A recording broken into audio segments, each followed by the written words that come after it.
Tyler Lozano. I'm a fourth-year Fresno State student. I'm a sociology major.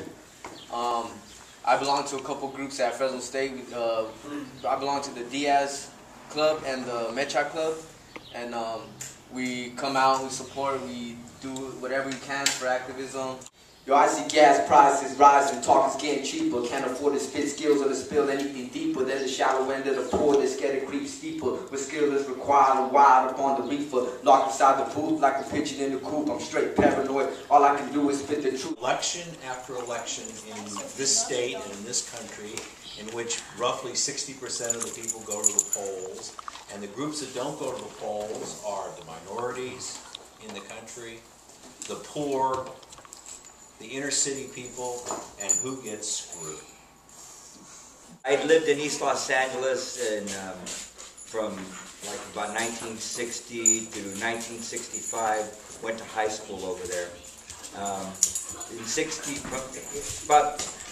From 62 to 65, what I remember was a real big push for education.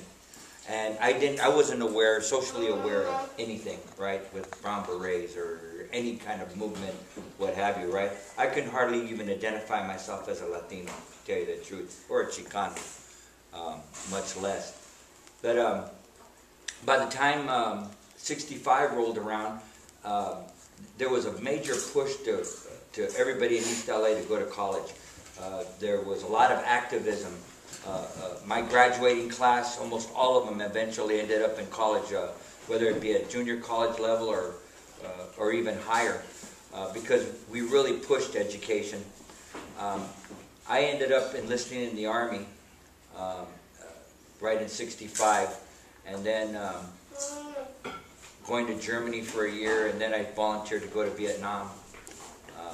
And so I missed a lot of things that were happening back in the community, and found out a lot more about them as I came back and as I read the paper, in particular about the walkouts, right? I said, "You're not a registered voter?" He said, "No, but I have intelligence and I have knowledge." I said, "Well, that's well and good. But what the hell is that going to do when it comes time to vote and you're not a registered voter? The budget cut, everything that's happening. What good is your intelligence going to be if you don't have the power of the people? And the power of the people is what? One voice, one vote." I sit there and looked at him, this young black brother,